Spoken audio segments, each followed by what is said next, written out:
Alright, hello gamer. Welcome to ZGC.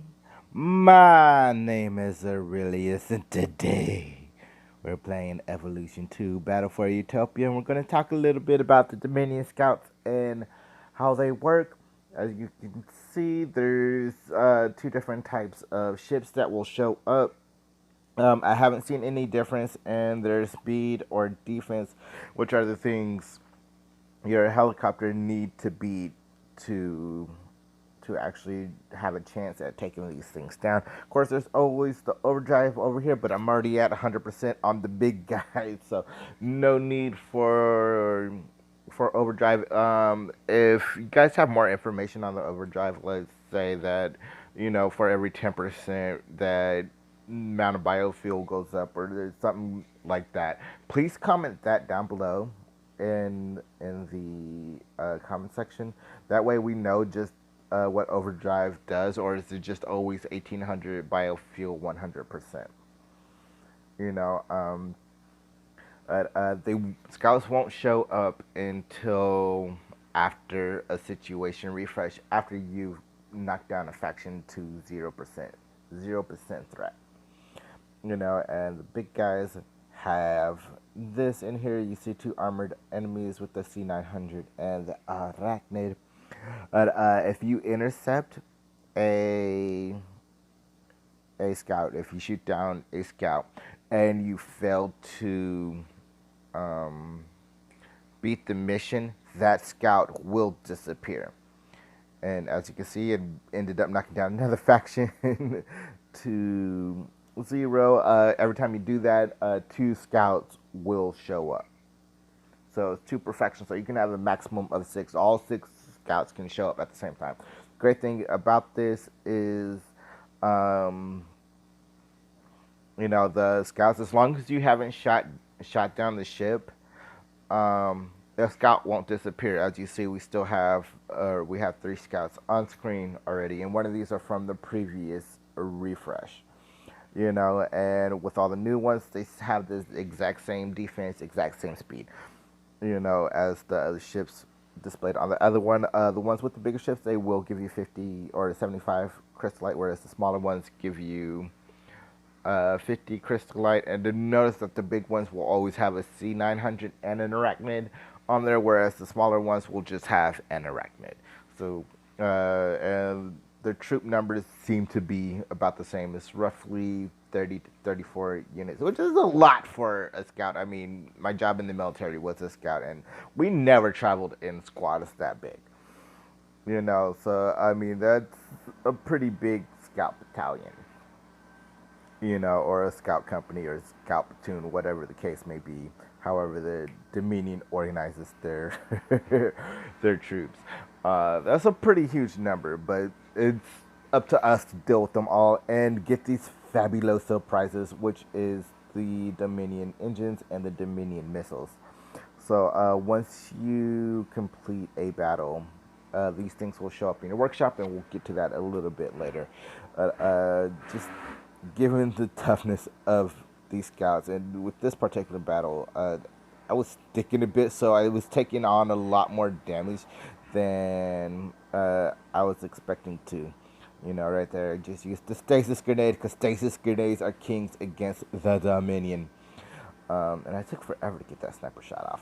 But yeah, just using stasis grenade to buy me some time for my med kits to cool down. Because, like I said, I was sticking. It's like little fractions of seconds, like you can barely notice, but I noticed. It's just moments where you take huge chunks of damage for nothing. And that part right there, I don't know. Don't know. Game was tripping. But best way to take out these Dominion forces is to try to knock them down, which I do a horrible job of it in this battle. The next battle went a lot more smoothly. But you want to get them down to about 3/4 to half health, somewhere around there, and then whip out your sniper rifle and shoot them in the head. That way you don't get the C900s like the one right in front of you, just constantly lobbing grenades at you. Avoid throwing grenades at these guys as well, unless you know that grenade is going to kill them or put them close to death. Because any type of explosion will automatically pop their heads off. You know, and that goes for the C500, C400s, and the C800s. You know, like I said, any explosion will automatically pop their heads off, and whatever triggers when their heads pop off will start happening. So you could have like a full health C500 or near full health C500, just lobbing constant grenades at you, which is never a good thing. If they were in a nice group of 3 or 4, that's 3 or 4 grenades coming at you at every second, and it's just almost impossible to avoid. You know, definitely be very, very selective when you're taking on the Dominion. I was trying to see if that was a weak point on the C900. He has like these little two tubes on his back, and I was wondering if those did extra damage. And I don't know if it was just because this Matryoshka sniper rifle was super powered up right there, or if that was an actual weak point, but it seemed to do a bunch of damage. And this is what I'm talking about right here. You see, I got like 5 grenades coming at me all at once. You know, because I failed to pop heads off. And oh my goodness, there's still 13 enemies left. I can't take it. I cannot take it. Like I said, be very selective and don't bring units like Raider Marcus. Raider Marcus is absolutely horrible for the Dominion because he's just constantly throwing grenades. And yeah, they do pretty good damage, but that's against like, you know, Black Legion foot soldiers or Z spiders and everything. Those are guaranteed to take them out. These grenades, his grenades, aren't taking Dominion troops out, especially at full health. So, if you guys been following me for a long time, you know I stick by Raider Marcus 100%. But he's no good for the Dominion. Avoid taking him. Also, characters like Fido, Anna, the Spec Ops weapons, which the Spec Ops sniper rifle. Avoid taking those things because they all have explosive qualities to them. And I hate to say not to take Fido because I know Fido is amazing. I don't know if his special actually has the ability to take them out, but Fido is also energy damage, you know, which is reduced. The minion take reduced damage from him, so that's already just bad. And then you throw in the explosions. If anybody has like a maxed out Fido S rank or just even a maxed out A rank Fido, and you want to test his ability to see if they can take out one of these Dominion soldiers, you know, please comment that down below in the comment section because in pursuit of research, knowledge is power. You know what I'm saying? But yeah, I struggled through that fight. You know, I find that taking Roxy is probably the best person to bring because she already does acid damage, but that's not the main reason why. It's her special ability. You know, she can whittle them down quite frequently. You probably saw it a little bit that last match, even though I was running for my life the entire time. This next fight, you will definitely see it where, you know, I throw out the acid grenade and, you know, there's 2 or 3 Dominion stuck in there and then only one of them pops their head off and it happens really, really, really, really late. You know, so Roxy's Poison Cloud, if you have Roxy, bring her for the Dominion. She's just your best choice. She really is. For right now. You know, I mean, sometimes it will trigger a head pop off at half health like it's supposed to. And oh, those thermites are beautiful. You saw that range of explosion. But yeah, just bring Roxy. I'm pretty sure in the A rank Roxy would do just fine. You know, my Roxy is the S rank. I've been working on her in this double medals day, so yes, I actually had some free time to earn some medals. So she's not quite max, you know, and I wish I could be earning medals right now for her to get her max, but I need to get this video out to you guys because I didn't get it out to you yesterday. I'm so sorry for that. I did have something pre-recorded dealing with this, or I won't say pre-recorded, but recorded for this, and I just wasn't happy with it, and I'm not gonna put out something to you guys that I'm not happy with, because I know you're not gonna be happy with it. So I would like this much better. I did a lot more, and just look at these thermites blow up, man. I love it. So the key to taking out these thermites is when you see their cylinders drop, go ahead and shoot them in that one. So the blue one will always drop first. All right, and then the red one will drop. And the cool thing is, you can still hit the blue side, even if it's all the way down in. Just never hit the thing in the middle, because it's not going to do enough damage to kill it. It doesn't count as a weak point.